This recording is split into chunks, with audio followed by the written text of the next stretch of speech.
Hello, welcome back to the Canyon Heights Ward podcast. Today I am excited to interview Sister Walker. Is it Susan Jackie. Walker? Jackie. Jackie. I should have asked That's before. okay. Um, and I should have asked this. Do you mind if I call you Jackie for the sake of the interview? Or, Absolutely. That would be great. okay, all right. Um, well, I like to start with the beginning. So, Jackie, what is one of your first memories? One of my first memories is when I was 3 years old. I had to have my tonsils taken out. And so I remember going to the hospital and having to put on their funny clothes, being wheeled into the operating room and seeing that black mask come over my face. That was pretty traumatic. Yeah, Yeah, one of my next earliest memories was riding a scooter around the neighborhood on the sidewalk, turning a corner and plowing into a big planter box and slicing my head open and blood going everywhere on the sidewalk and having to be taken to the hospital for stitches.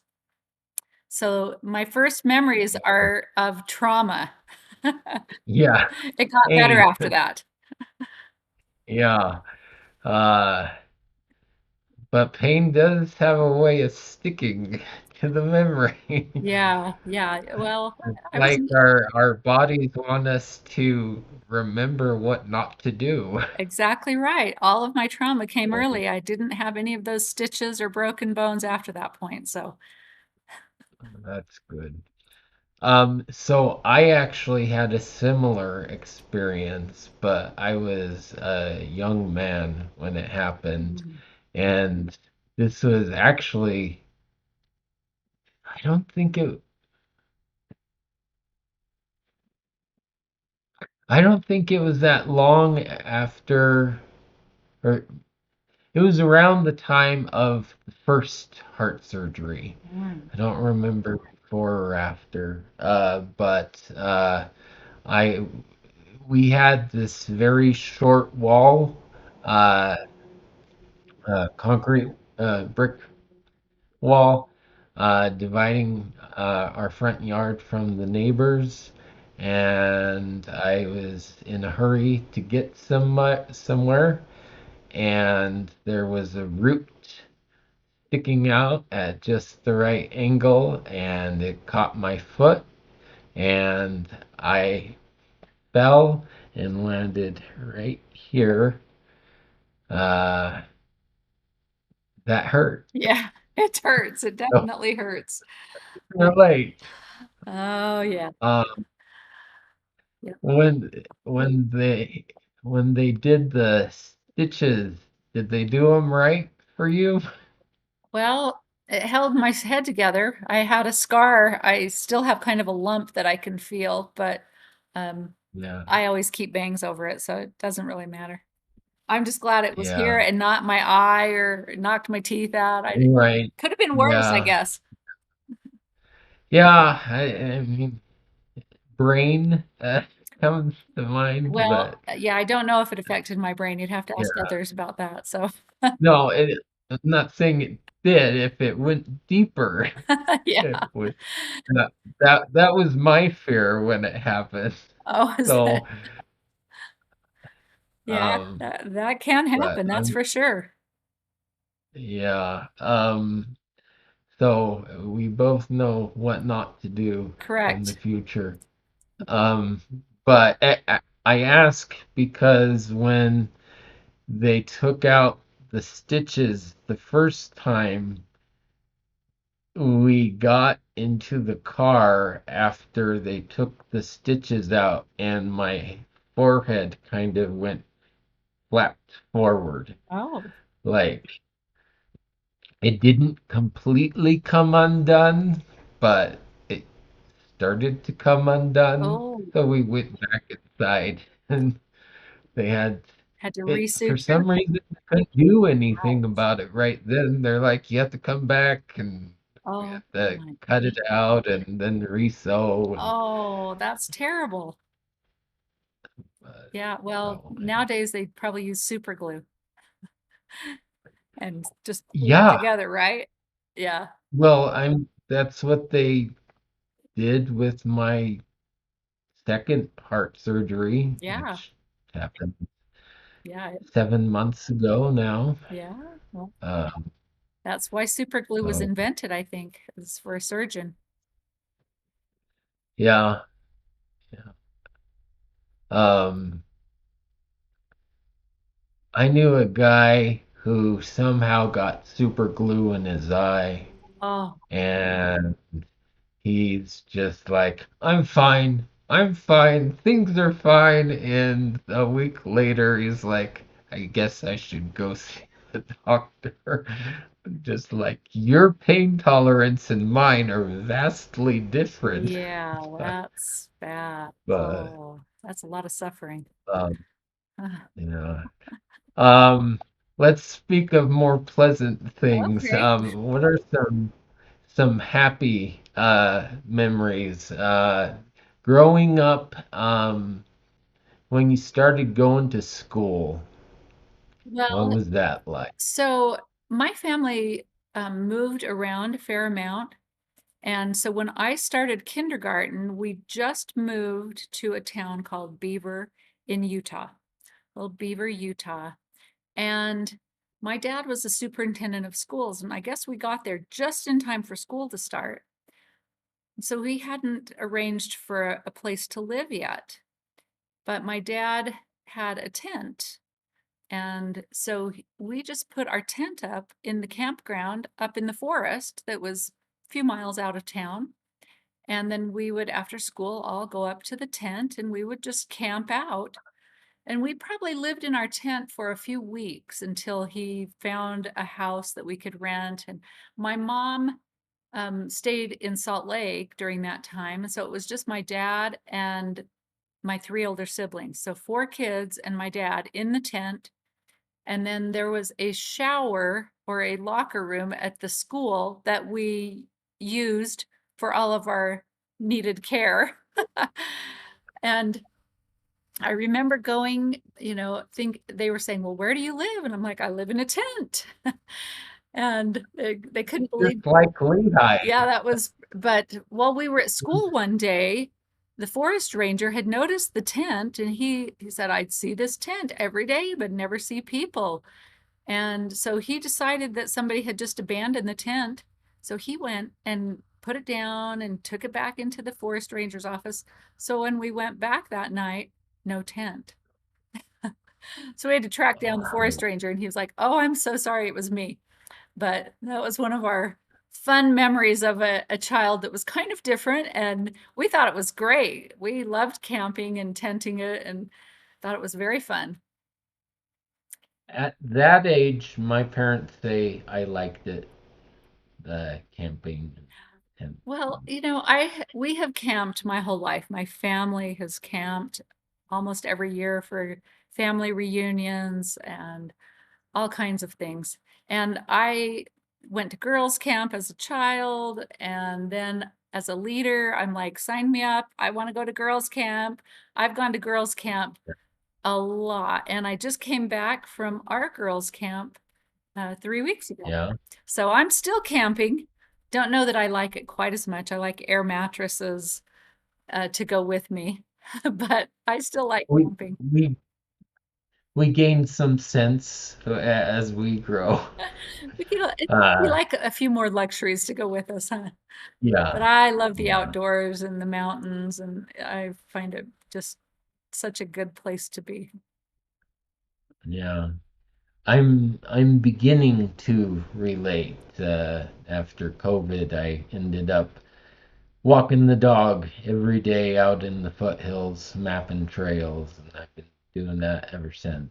Uh, but like at the start, it was like the dog is in front of me, and just whatever bad thing there is out here, as there surely is, he'll just protect me. I just know that the dog will protect me, and uh, he did, or she did, later on, but that's a long story.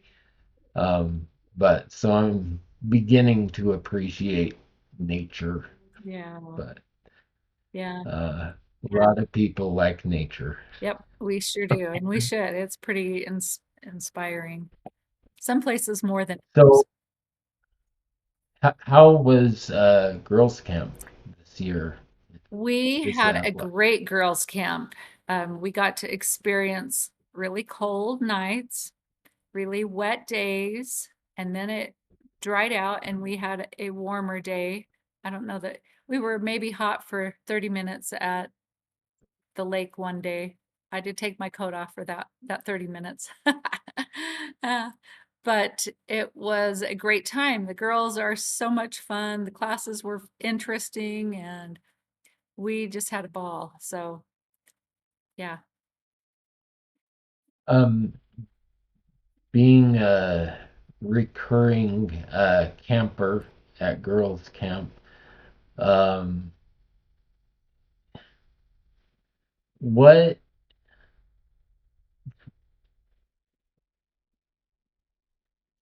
how how are things different and the same uh,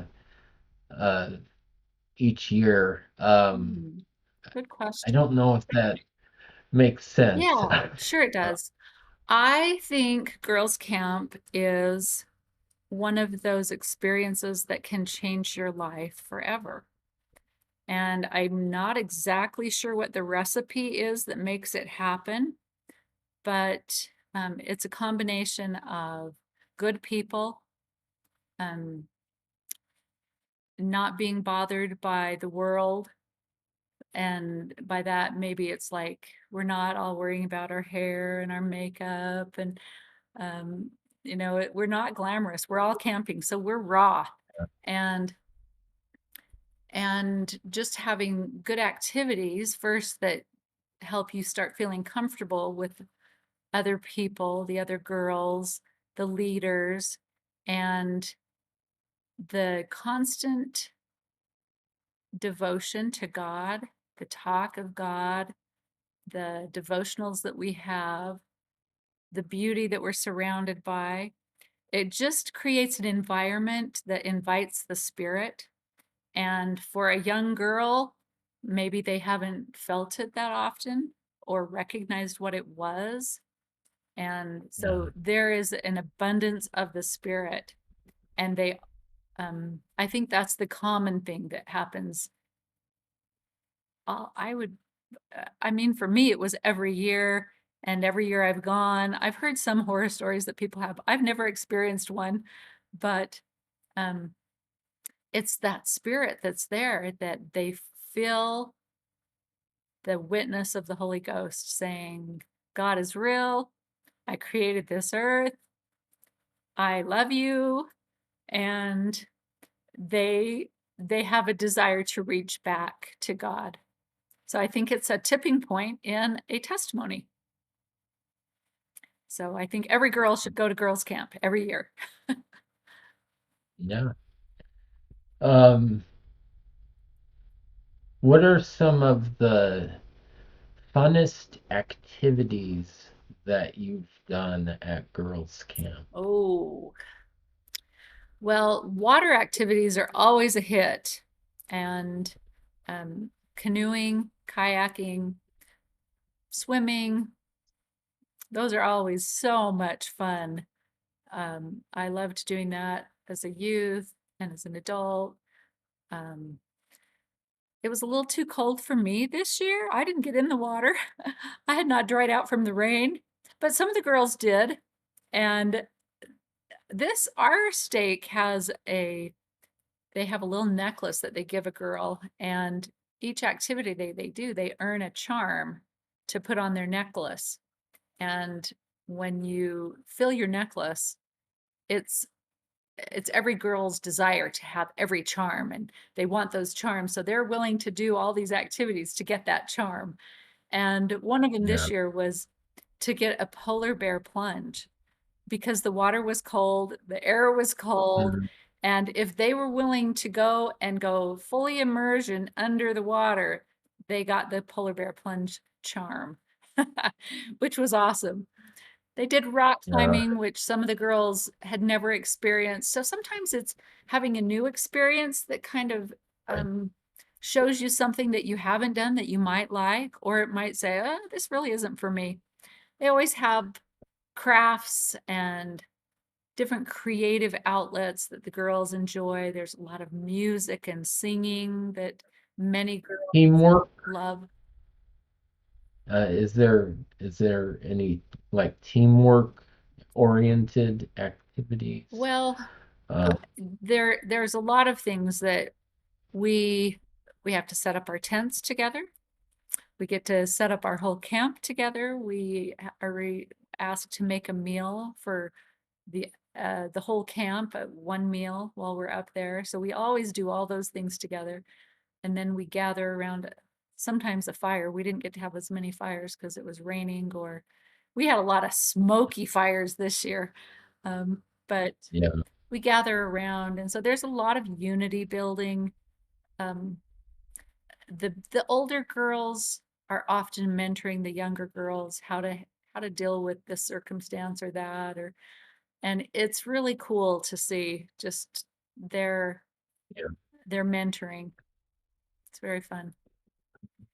And then we had a hula dance this year, and I had a, the bishop, all the bishops were asked to participate in a big show. And so our bishop asked some of our girls who are really good dancers to help him because he didn't want to do it alone. He's not such a, a dancer.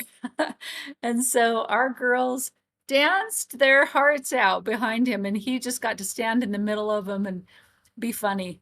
So entertainment is always a big factor, just really fun stuff. yeah. I can see that. Yeah. I can envision that. Yeah. We have a video. We can Um, blackmail him later.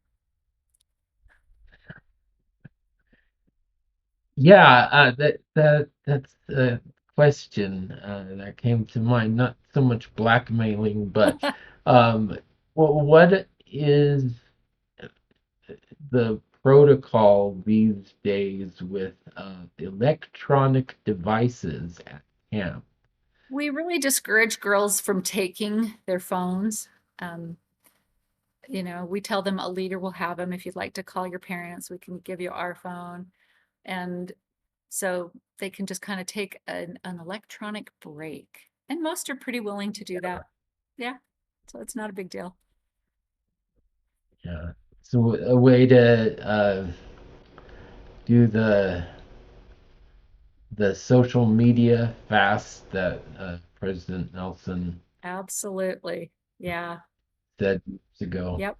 Um, I I was not young enough to experience all of social media, and I wasn't I either. still So I still don't I get it. don't believe not to. Um, but uh, so I've been told that YouTube counts as social media, so I guess I'm doing that these That's days. right. You have your own little niche. Yeah. That's cool. Um, Tell me about uh high school and Oh, high school, the friends. glory days, as I call them. High school was a lot of fun for me. I loved high school. I was on a dance team. I did every club that you could join and just had so much fun doing that, all the activities. I liked learning. I was a good student. It was just a very fun time for me. Yeah. And it's where I fell in love with my husband. And so it Right. was a very fun time. I loved it. I it was great. Yeah. Um it, there there was a kind of weird quirk to mine that was I was not liked in middle school. I was too clean. And, and like I r- connected with teachers more than students, and so they were my friends, and the kids just don't understand that at that age. Yeah, Out of that. it's an awkward age. But but then I got to high school, and the doctor said you need heart surgery, and I had that, and uh, got back, and suddenly everyone was my friend, and just kind of stayed that That's way awesome. ever since. That's awesome. I think I might have mentioned that to your husband on his. Yeah. I was I was worried about this surgery that it would do the reverse again, Mm, but I still have friends, there you go. which is what everyone told There you me. go. Well, that's great. Um, so dance club, what were the others? Oh, like honor society and key club and oh, you name it. Anything that you could do, I wanted to do. What do you do in Key Club? Key club was kind of a so I don't even remember. Did so many different things. Um, it may have been what there's a Kiwanis club in the businessmen of the town, and they would sponsor this club to do different activities in the community when they might need help for one of their events or and so the students would just show up and like usher for a concert or usher for a ball game or different things like that. So Okay, it's just kind of a way that the community interacted with the high school students. cool. Yeah. Um, Tell me about Sean, your husband, the bishop. Oh, Bishop. Yeah. Well, we it was love at first sight. There was a sudden and very bright attraction just when we saw each other the first time. And we met at a church dance. I walked into the church and I was just new to Farmington, had never really met anybody, but I was taken to a church dance and I just kind of stood by the door, not knowing anybody, against the wall.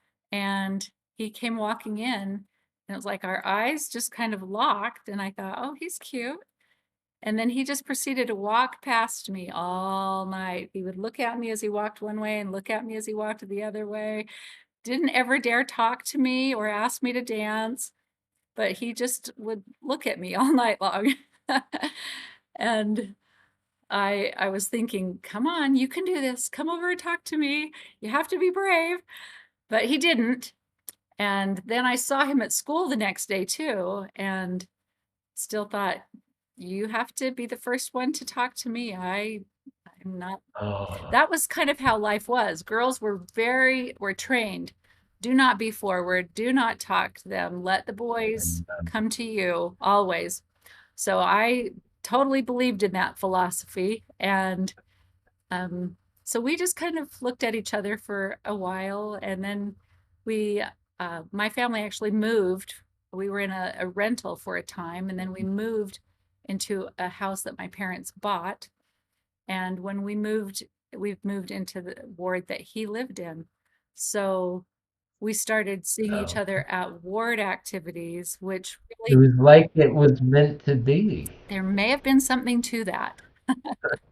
So we did start talking a lot more, and then we just became really good friends. And um, yeah, so it was So very fun. once you were in the same ward, how long did it take? It still took a long time, Yeah. really because we were friends. We were we just sat and talked for hours and hours. We would watch MASH. Oh, I meant Oh, for him to say hi. oh, He hadn't. I don't think it took it that long after I moved into the ward, but we didn't. Our first date was I moved into, gosh, I moved to Farmington in January, and I probably moved into his ward in June. And we were friends all that summer, but we still hadn't gone on a date. But when school started during September, I think it is, they have a week that they call Sadie Hawkins Week, where girls are supposed to ask the boys out on dates. And I thought, this is my chance. I'll show him that it's okay. He can ask me out. So I asked him out first, and we had a really fun date with a group of kids. And then he still didn't ask me back. So he was still very shy, but we were still becoming friends and we saw each other and talked a lot. And I don't think he asked me out probably until the next January. And then after he started asking me out, then we started dating and kind of had that boyfriend girlfriend relationship. So it took us a full year, a long time. Wow.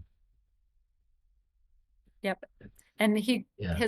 he kissed me for the first time at junior prom in April. So that tells you how long even after we were dating, he never kissed me until that much longer. So a year and a half of being friends, and then he finally kissed me. So, and then, we were always really good friends. And I remember, um, he went away to school his first year of college, and I stayed in Farmington, and I dated other people, but I never Now this is Farmington, New Mexico. New, oh, okay. Hmm. Farmington, New Mexico. And he went to Amarillo to play basketball. And so I was in Farmington, and um, he knew he was going to be going on a mission. So it was kind of like we had broken up. We were still friends, but we weren't, in any kind of exclusive Yeah. relationship or anything. We're still youngs too, but so I did date Right. other people, but when I dated other people, I never had that same feeling that I did with him. So everybody that I dated always got measured up to him. So he won. Yes. That reminds me of Indiana Jones and the Kingdom of the Crystal Skull. I don't even know if I remember that Because one. so he's reunited with Marion Ravenwood from the very first movie, Raiders of the Lost Ark. Okay. And at one point, they're having this conversation, and he's talking about like relationships since her, and he says something like, "They all had the same problem. They weren't you." And then she's just smiling on cloud nine, and there's all these dangerous things happening in the jungle at the same time. And she's Yeah. just, I am so happy. Yeah. Oh, we were really happy. As soon as he came back from his mission and we started dating, I mean, he came up to my house the night he got home from his mission. And I don't know where all of my family was, but I was very nervous to see him and talk to him after we haven't been together in so long. But all of my Yeah. family was gone. And there was a fire going in the fireplace, and we just sat. Oh my God. It was like this perfect romantic setup. I don't know if my parents had anything to do with it. I don't have any memory of that part. I just remember he showed up and we went and sat in the living room and sat in front of that fire and just started talking, and it just took all the nerves away, and we were right back where we'd left off. And yeah, so we got engaged pretty quickly after he got home from his mission. And Yeah.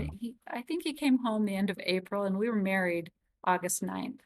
So it went very fast at that point. We were ready to get married and start living our life together. And he was going to go to Nebraska and play basketball.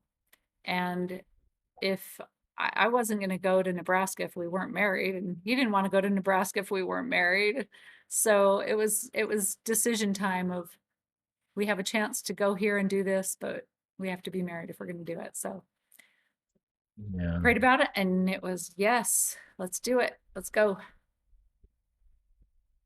So you went to Nebraska. So we went to Nebraska and had our first year of marriage. It was so fun. A little tiny town called Scotts Bluff, and the college is the only entertainment in town. So everybody went to the college games, and the basketball players are like celebrities in that town. And so he would walk down the sidewalk wherever we were, and people are like, oh, look at him, you know.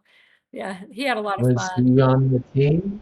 Oh yeah, he played on the team. He was a starter. He's a good basketball player. I have a faint recollection of that now. Yeah, yeah. It's been 8 months. Yeah, it's Um, been a while, huh? yeah, heart surgery didn't go the way I thought it would this time. It was very different from the last surgery. Hmm. I was counting on just waking up and getting going, and then And it took a little just bit more everything. more recovery for Yeah. you.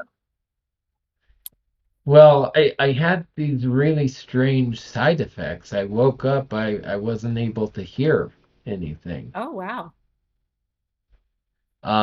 And so my hearing to me still is seems like it's not as good as it was. And Interesting. So the other thing was I got tinnitus then, except I kept describing the problem. No one ever said the word tinnitus until about a month after um, I got out. Uh, and I had a vocal cord that stopped moving. oh wow. So, So and some nerve in your I, brain was touched probably, huh, and made some changes. yeah, at least the vocal cord, we figure that was something to do with the breathing tube Oh, that was very briefly in me. okay. Um, but I don't think we still understand what happened with the hearing. Hmm. Uh, and That's too bad. uh, yeah, but things have normalized now. But kind of, I just I was planning to do a lot of podcast stuff. After in the 2 or 3 months of recovery when you couldn't do anything else, and Right. I just didn't talk to people. The depression, the anxiety, everything went way up. And Oh, I'm sorry to hear that. now I am, Doing better. yeah, Good. That's yeah, great. Well, I'm glad to hear uh, that. sorry. Yeah, no worries. I'm glad you're doing better. Yeah. Um, Better than before the surgery. Um, Good. I'm no longer, yeah. So, back to you. Um, kids would happen next. Tell me about. Yes, yes. We started having children. We have 5 children. Our oldest is 14 years older than our youngest. We have 4 girls and Hmm. 1 boy, and they were a lot of fun. I loved having my little children and having their friends and all the chaos and commotion that goes along with it. Um, there's a lot of challenges, and I have some strong-willed children, and my baby is my compliant child. She just was happy to be there. Yeah. But yeah, they were a lot of fun. They're all great adults and good parents and are married and doing all the good things that you want. So we feel we Awesome. feel happy about that. So now that that's more in the rear view mirror, um, what advice and comfort would you give to someone who is just starting down that road, Mm. uh, and the crying just keeps Yeah, the days are happening? long, the weeks are sometimes long, but the years are short. And I think you have to just remember that that time is going to be past, and enjoy the moments that are good and endure those hard times. But um, it really does go by pretty quickly. I Yeah, think the best advice is be united as a couple.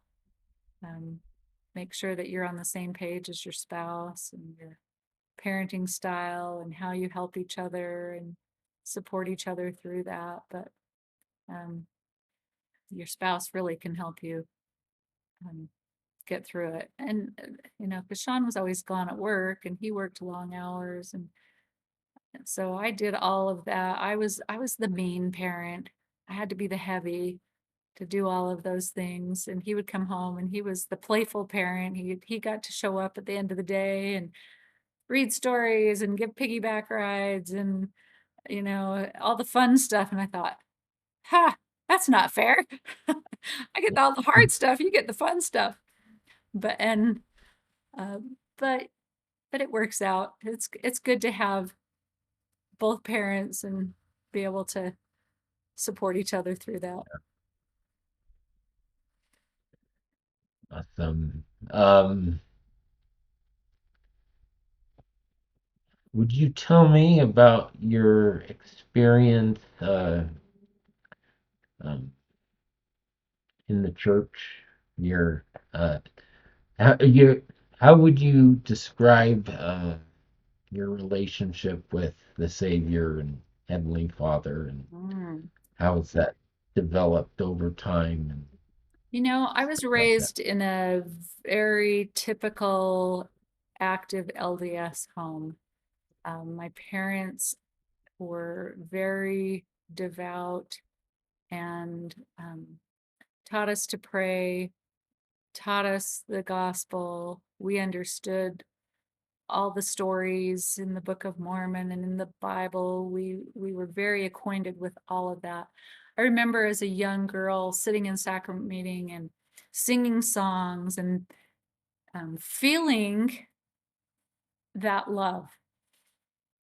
Or like I remember singing "I Stand All Amazed," and I thought, "Oh my goodness, he did that for me. I'm that person." And so I could put myself in that song, and so I did develop a love for our Savior early as a child. And then I became a teenager, and you get preoccupied, I guess, and forget about that somewhat. Not that I didn't totally forget it, but I don't know that I spent a lot of time feeling and thinking about my testimony. I just kind of lived my life and was busy doing a lot of other things. Not that, Yeah, it didn't go completely away, but I remember going to right. BYU as a freshman in college and took my first Book of Mormon class. And during that class, I went, "Oh, I know this story. Huh, I didn't know it was in the Book of Mormon." Oh, it was just the whole revelation of, I've already been taught all of this. I know all of this. I just kind of had forgotten that it came from the Book of Mormon. And it spurred those thoughts of, do I really believe this? Do I really know it's true? So my prayer then became, are you real, God? Do you really exist? Is Jesus really our Savior? And I read and prayed about that for a few weeks. And I remember just thinking, I need an answer. I need a real witness. I want that, you know. And I heard other people talk about it, and I thought, where's my witness? I need that. So I was thinking about that as I was walking to class one day, and I was on the edge of campus, just about to go onto campus, actually in the middle of an intersection, when I started to have this feeling of, I am as real as that man in front of you. And there were people all around me, and I was having this spiritual experience where God's telling me, I'm this real. And Jesus is this real. He has a body, and all of everything you've been taught is true. So, in the middle of an intersection in Provo, as a 19-year-old girl, I had a real witness that I knew was true. So from that time on, I really didn't ever doubt my testimony. I just kept growing it from that time on, and was grateful for that experience. How did you help your children develop spiritually? Yeah, that's one of the, it is hard because like I experienced, I was taught everything, but I didn't really have that witness experience that changed my whole feeling toward religion and God. So I did the same thing. I taught my children to pray. We read the scriptures together. We talked about what they mean and how the Savior blesses our lives. And then you hope that they have an experience with the Holy Ghost. But it's really up to them and their Right. desires. And um, one of the things that, as my older children became adults, they didn't have those strong testimonies. And we were concerned, what can we do better for our younger children? So we decided that we were going to go to the Hil Cumorah Pageant and be in the pageant. We had heard about it my husband heard about it his whole life. I had heard about it not as much as he did. His family was involved in it. His dad was in the pageant as a missionary as a young boy, and then his sister had been in it for many years on the staff. And so we decided that we were going And to take our in that's in Palmyra, Manti? yeah, Palmyra, New York. And Oh, so okay.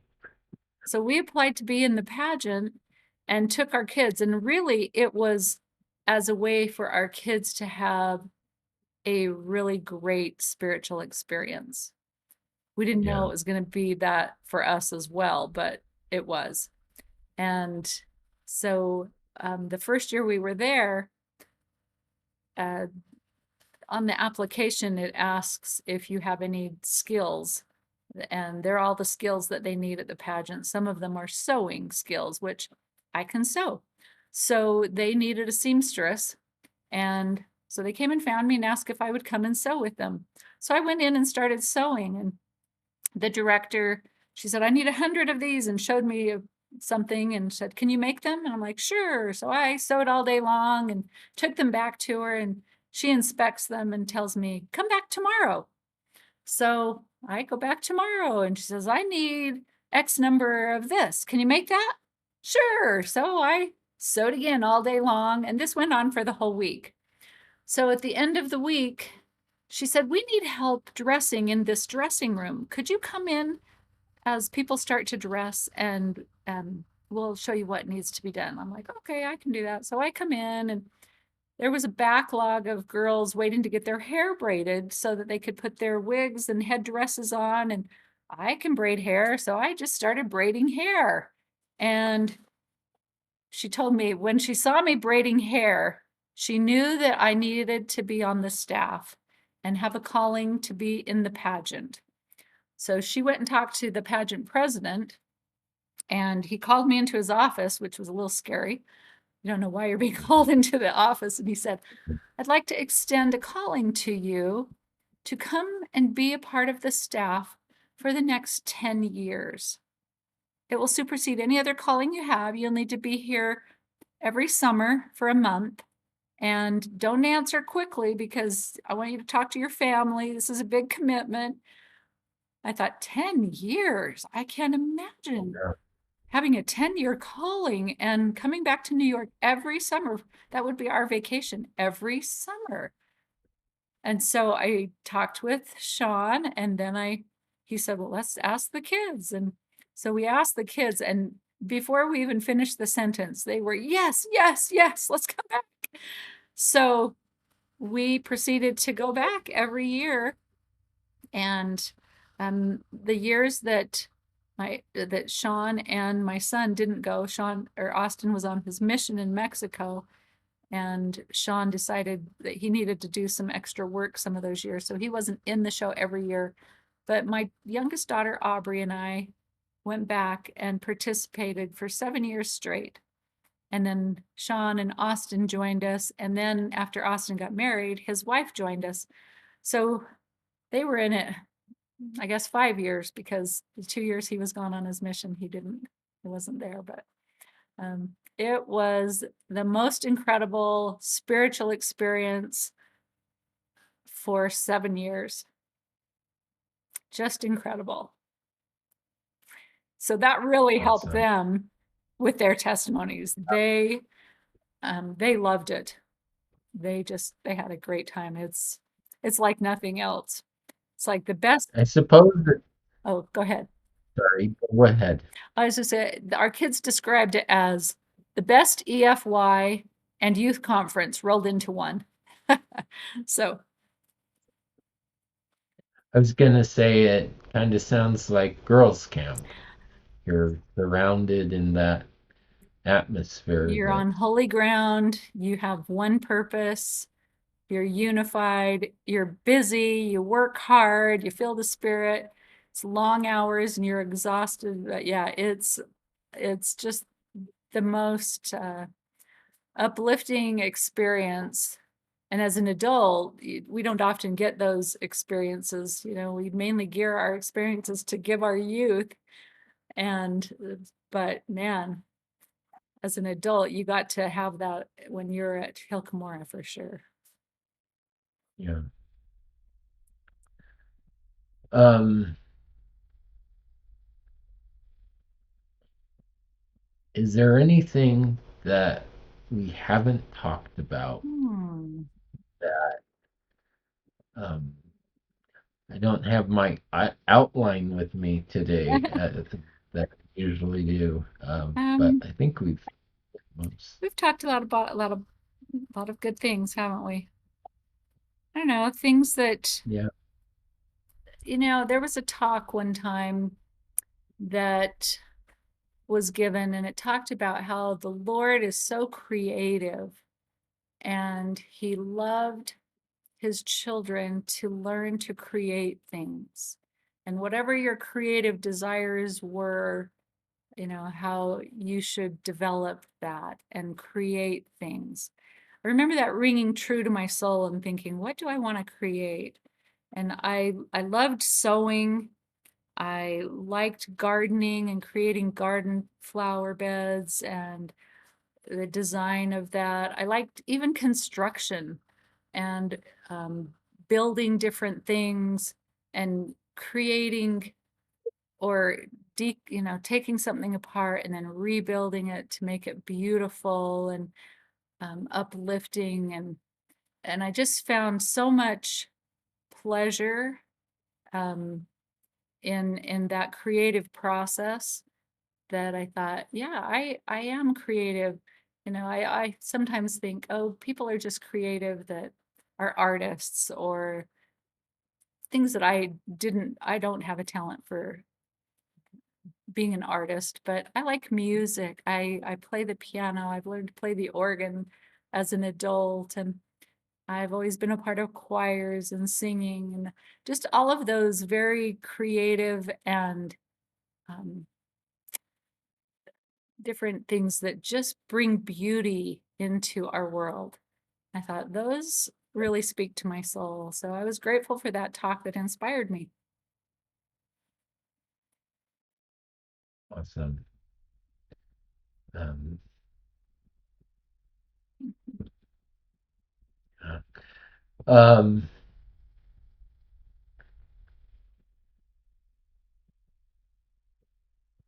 so I'm gonna paraphrase this question because I don't have it in front of me. Um, if you were to give a message to yourself, or sorry, for your posterity, if you could take a message and put it in a time capsule and have it be read by your posterity Oh, 100 years from now, wow. what would that say? Wow. Interesting question. Um,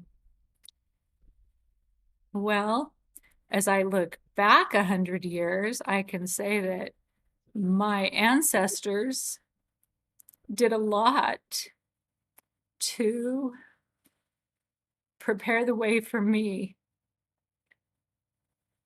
They worked hard, they learned, um, and they each generation had more opportunities and better life circumstances. And I think the common thread is be honest, work hard, honor your parents, your grandparents, and love God. Serve your fellow man. Those are the things that make your life better. Awesome.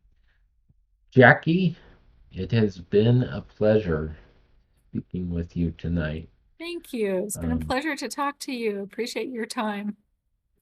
you know, I love the Canyon Heights Ward. Isn't it fun? Not in it currently, but I'm in the mid singles, and but I love the Canyon Heights Ward, and I it's do because too. of people like you and your husband. Thank you. We love being here, so thank you so much.